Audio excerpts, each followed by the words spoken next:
आपने देखा क्या हुआ, भूले तो नहीं राज्यसभा इलेक्शन, भूलना भी मत, राज्यसभा इलेक्शन नहीं भूलना, क्योंकि जो हरियाणा विधानसभा में आपको रोकने के लिए सब एक हो गए चंडीगढ़ जाकर, राज्यसभा में भी वही हुआ।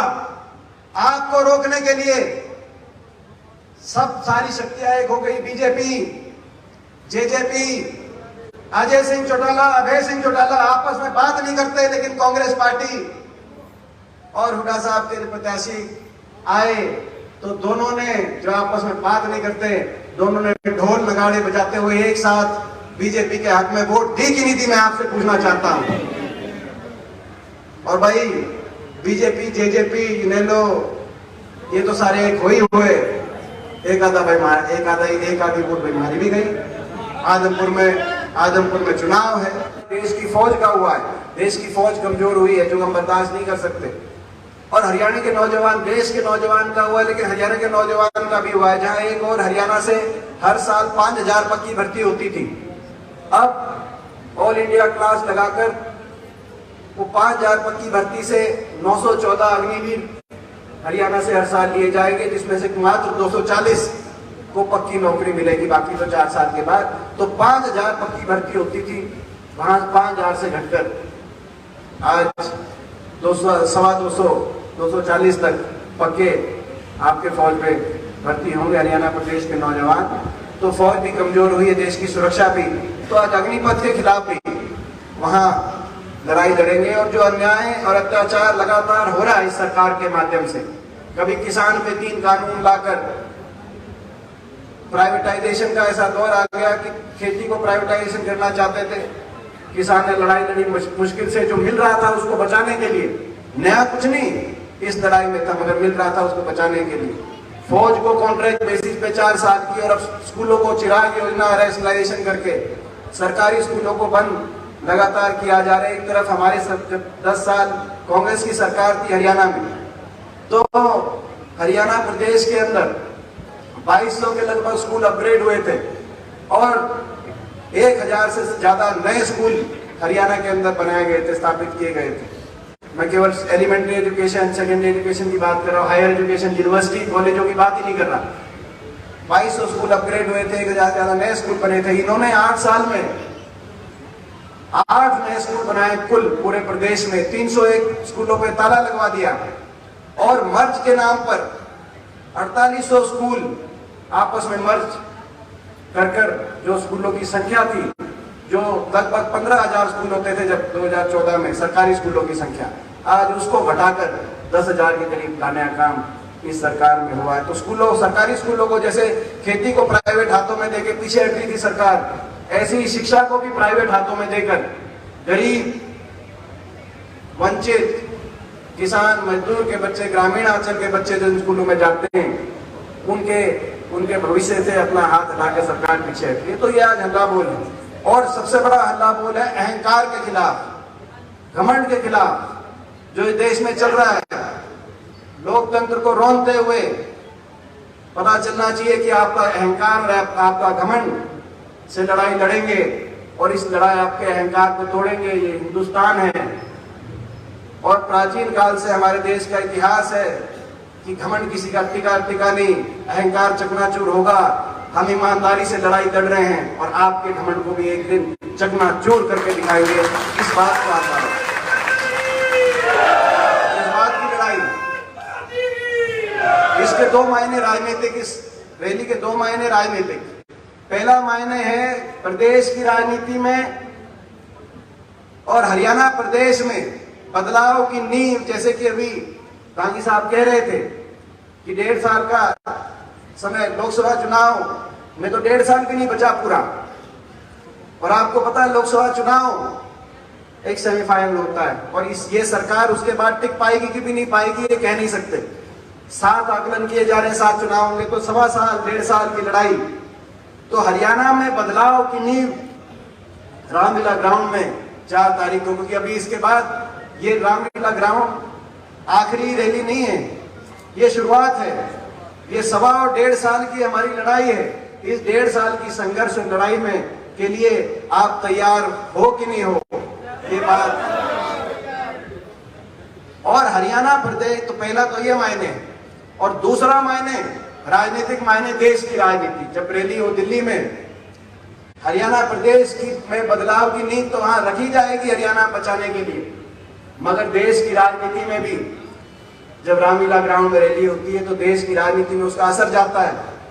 अपनी ताकत दिखाने का आपके पास मौका है, ये मौका बारी बारी नहीं आता, और जब मौका आए और अगले दिन अखबार के अंदर लिखा जाए कि चप्पा चप्पा कोना कोना दिल्ली का हरियाणा वालों ने आके भरने का काम किया, तो उसमें आपका नाम पूरे देश के अंदर कहा जाएगा, इस बात का अंदाजा।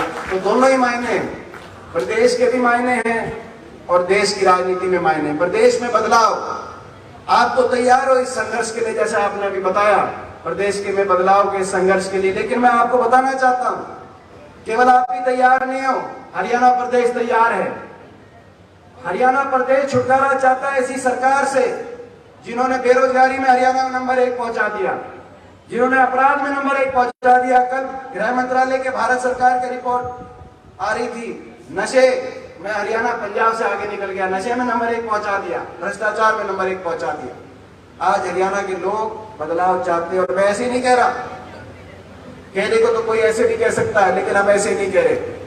आज ही बदलाव नहीं चाहते, पिछले इलेक्शन में भी हरियाणा के लोग इनसे छुटकारा चाहते थे, बदलाव चाहते थे कि नहीं चाहते थे? मैं आपसे पूछता हूं। लोकसभा के अंदर बहुत बड़े बहुमत के साथ दिल्ली में सरकार बनी, हरियाणा में 90 में से 80 सीटों पे भाजपा के उम्मीदवारों की लीड आई, नारा दे दिया 75 पार, इस गलतफहमी में कि हरियाणा सरकार की कार्यशैली से भी लोग खुश होंगे, हरियाणा सरकार को दोबारा बनाना चाहते होंगे, नारा दे दिया 75 पार। टीवी में आ रहा था 85 पार, एबीपी न्यूज का वो सर्वे।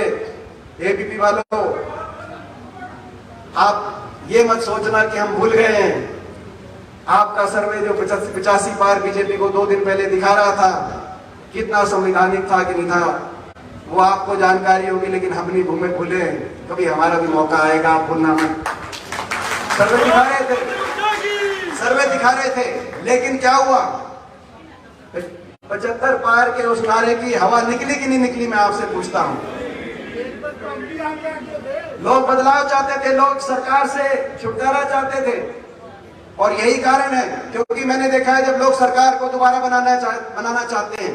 2009 में हुड्डा साहब के नेतृत्व में कांग्रेस पार्टी की सरकार को दोबारा सत्ता देने का काम किया। लगभग जितने हमारे सरकार में कैबिनेट के मंत्री थे, क्योंकि वो चेहरा होते हैं किसी सरकार का, लगभग सारे ही मंत्रियों को लोगों ने दोबारा जिताने का काम किया था। यहां पर कार्यशैली से इतने परेशान थे लोग, इनकी कार्यशैली से कि 14 मंत्री उतरे मैदान में, लोगों ने 14 में से 12 को विधानसभा में दोबारा पहुंचने का अवसर नहीं दिया।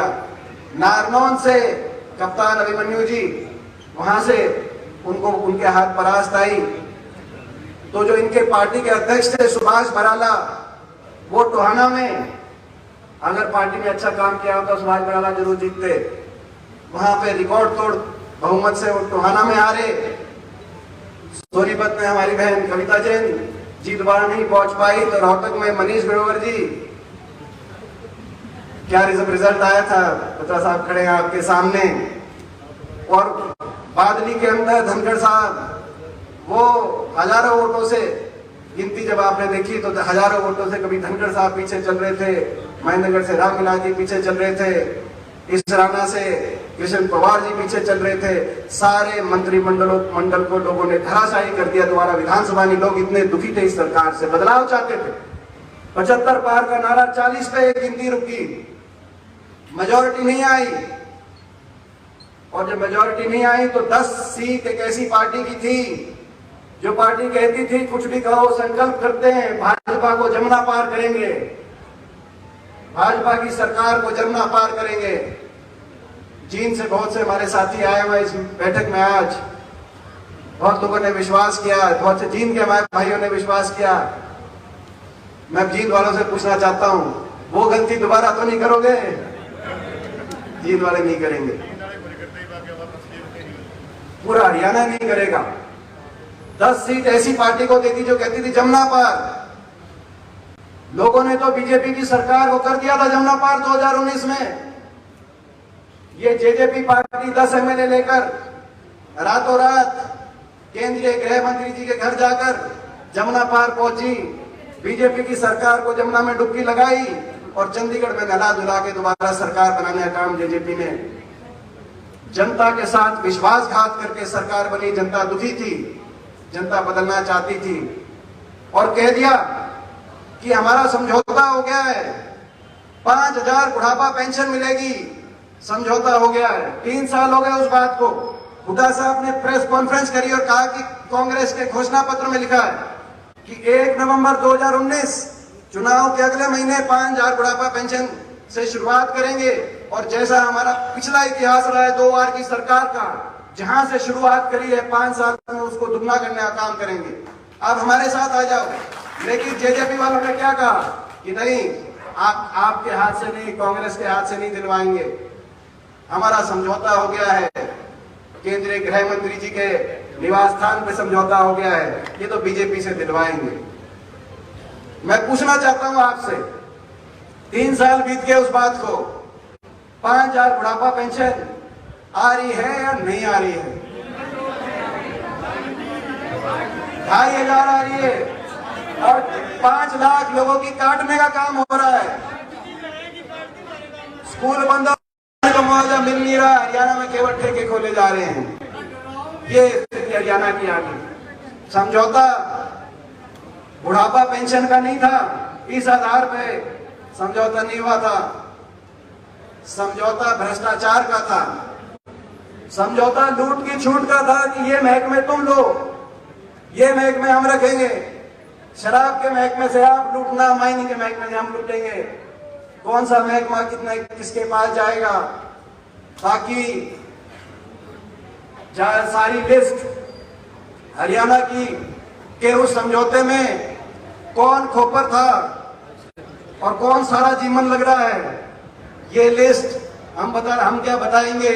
ये लिस्ट जेजेपी के विधायक दादा गौतम पूरी लिस्ट ले रहे हैं, कौन सा खोपर है और कौन जीवन लग रहा है, उनसे पूछ लो। भ्रष्टाचार का समझौता था, दादा गौतम से कोई कसर रहेगी तो देवेंद्र पब्ली बता देंगे। टोहाना में क्या भ्रष्टाचार चल रहा है, 5 दिन पहले उनकी स्टेटमेंट आपने देखी होगी। बीजेपी के कौन आदमी है जो भ्रष्टाचार में लिप्त है, पब्ली जी वो बता देंगे। बाकी और कोई कसर रहेगी तो रोहतक में अमृत योजना में 300 करोड़ कौन डकार गया, इसकी अगर कोई कसर रहेगी, अगर दादा गौतम या अगर देवेंद्र पब्ली जी से कसर रहेगी तो डॉक्टर अरविंद शर्मा जी से जाके पूछ लेना, वो बता देंगे। हम क्या बताएंगे। भ्रष्टाचार का समझौता था, प्रदेश को भ्रष्टाचार की भेंट चढ़ा दिया और आज हरियाणा के नौजवान को देश में सबसे ज्यादा बेरोजगारी, सबसे ज्यादा नशा, सबसे ज्यादा अपराध, उनके भविष्य को गर्त में पहुंचाने का काम इसने सरकार ने किया। इसीलिए आपको और हमको मिलकर ईमानदारी से लड़ाई लड़नी पड़ेगी। इसीलिए आपको और हमको मिलकर हरियाणा के अंदर जो हरियाणा के लोग चाहते थे तो 19 में भी, पिछली बार तो बदलना चाहते थे, लेकिन जब से बीजेपी और जेजेपी एक हुई है तो बिल्कुल लोग इनसे पीछा छुड़ाना चाहते हैं और आपकी तरफ देख रहे, कांग्रेस पार्टी की तरफ आशा भरी नजर से देख रहे, चौधरी भूपेंद्र सिंह हुड्डा जी की तरफ देख रहे। यही कारण है जब केंद्रीय नेतृत्व ने फैसला लिया चौधरी भूपेंद्र सिंह हुड्डा जी पे, उन पे विश्वास व्यक्त किया और चौधरी उदय भान जी जो एक जमीनी कद्दावर हमारे नेता, उनके हाथ में प्रदेश कांग्रेस कमेटी की बागडोर दी। उसके 1.5 महीने में हरियाणा के कोने कोने से 12 पूर्व विधायक और कई सौ वरिष्ठ पदाधिकारी भाजपा और जजपा छोड़कर कांग्रेस पार्टी के अंदर लगातार शामिल हो रहे। यही कारण तो धरातल की स्थिति के लोग आपकी तरफ देख रहे, तो आपको और हमको मगर जो लोगों की आशा है, पिछली बार जो बदलाव चाहते थे, थोड़ी सी कसर रह गई, हमें मेहनत करके उस आशा पे पूरा उतरना है। पहला हमारा टारगेट रामलीला ग्राउंड और दूसरा उसके बाद एक इलेक्शन आ रहा है, उसमें भी पहुंचना है आपको। कौन सा इलेक्शन आ रहा है? कौन सा आ रहा है? आदमपुर। क्यों इलेक्शन आ रहा है? क्यों आ रहा है इलेक्शन आदमपुर में? राज्यसभा राज्यसभा इलेक्शन के अंदर क्या हुआ था, ये भी एक अजीबा आपने देखा। राज्यसभा इलेक्शन में क्या हुआ आपने देखा, क्या हुआ? भूले तो नहीं राज्यसभा इलेक्शन? भूलना भी मत, राज्यसभा इलेक्शन नहीं भूलना, क्योंकि जो हरियाणा विधानसभा में आपको रोकने के लिए सब एक हो गए चंडीगढ़ जाकर, राज्यसभा में भी वही हुआ। आपको रोकने के लिए सब सारी शक्तियां एक हो गई। बीजेपी, जेजेपी, अजय सिंह चौटाला, अभय सिंह चौटाला आपस में बात नहीं करते, लेकिन कांग्रेस पार्टी और हुड्डा साहब के प्रत्याशी आए तो दोनों ने, जो आपस में बात नहीं करते, दोनों ने ढोल नगाड़े बजाते हुए एक साथ बीजेपी के हक में वोट दी कि नहीं दी, मैं आपसे पूछना चाहता हूं। और भाई बीजेपी, जेजेपी, इनेलो, ये तो सारे एक हो ही हुए। एक आधी वोट बीमारी भी गई। आजमपुर में चुनाव है। मैं आपसे पूछना चाहता हूं, ये जो शक्तियां आपने देखी हुई हैं, ये जो शक्तियां भाई सारी बेईमान शक्तियां एक हो सकती हैं। अगर प्रदेश के सारे बेईमान एक हो सकते हैं तो प्रदेश के सारे ईमानदार एक हो सकते हैं कि नहीं हो सकते? मैं आपसे सवाल पूछना चाहता हूं। ये लड़ाई इस बात की है, ये राजनीतिक नैतिकता की लड़ाई है, ये राजनीतिक नैतिकता की लड़ाई है, ये लड़ाई ईमानदारी की लड़ाई है, तो ईमानदारी और बेईमानी की लड़ाई है। बीजेपी किसी को, बीजेपी लोग शामिल हो रहे, ये तो ये बताएंगे जेजेपी वाले क्यों बीजेपी को वोट जाके समर्थन किया, वोट दूसरी लेके। इनेलो वाले क्यों बीजेपी को वोट डालते, जो आजमपुर से हमारे राय गए वो क्यों बीजेपी के पास गए। लेकिन देश को पता है, या तो प्रलोभन या डर, बीजेपी दो चीज दिखाते हैं। गलत तो नहीं कह रहा मैं, या कोई और किसी का व्यक्तिगत कारण तो बताए और क्या ऐसी, मगर ये राजनीतिक अनैतिकता आज लड़ाई लड़नी पड़ेगी। हरियाणा को दोबारा से ट्रैक पे, विकास के रास्ते पे लाने के लिए, हरियाणा को दोबारा से देश में आगे पहुंचाने के लिए, विकास के पहिए को दोबारा हरियाणा में, ताकि विकास का पहिया दोबारा हरियाणा में घूमे, ताकि जो एयरपोर्ट छिन गया महम का हमारा, वो दोबारा से महम में आए, ताकि जो मेट्रो रुकी पड़ी है बहादुरगढ़ में वो आगे आके रोहतक तक पहुंचे, ताकि वो जो गोहाना में रेल कोच फैक्ट्री उठा के बनारस चली गई वो दोबारा से लाट जोली गोहाना में पहुंचे। जो विकास की जो रफ्तार रुकने का काम इन्होंने किया, ताकि दोबारा से हरियाणा विकास की उड़ान भरे। ये लड़ाई आपकी और हमारी है, तो इस लड़ाई में पहुंचना। दूसरी बात, आखिरी बात,